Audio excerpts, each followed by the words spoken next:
Greetings, YouTube. Earlier this week, I did a video where I enjoyed the civil rights gains made by the American people when the Supreme Court struck down Prop 8 and DOMA. And now I'm going to speak about the civil rights losses that we have also suffered this same week. That would be the Supreme Court's gutting of the Voting Rights Act of 1965. A rights act that people fought for. Blood, sweat, and tears. People were beaten to get that act into power. They were fired upon with water cannons. They had dogs set upon them.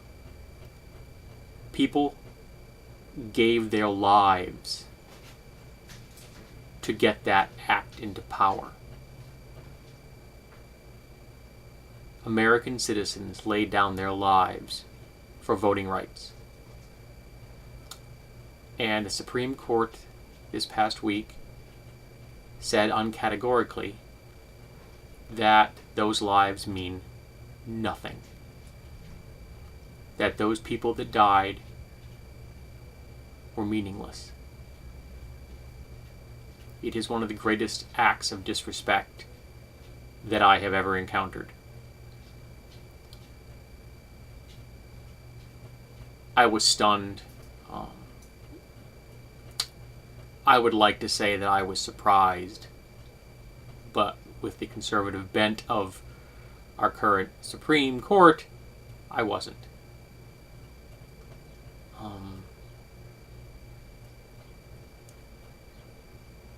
It's disgusting.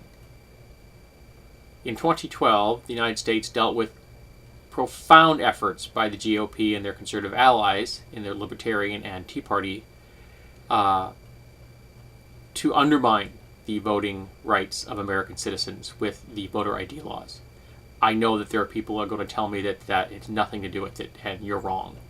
There are politicians that flat out said that this was about giving the win to Romney. They said this on tape, so we know they said this. It had nothing to do with voting fraud.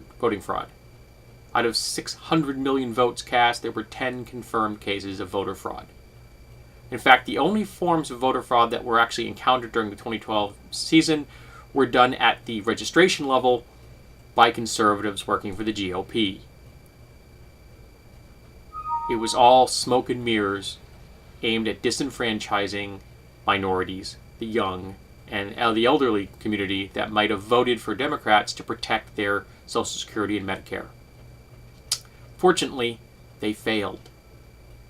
And those groups actually registered more votes than ever before.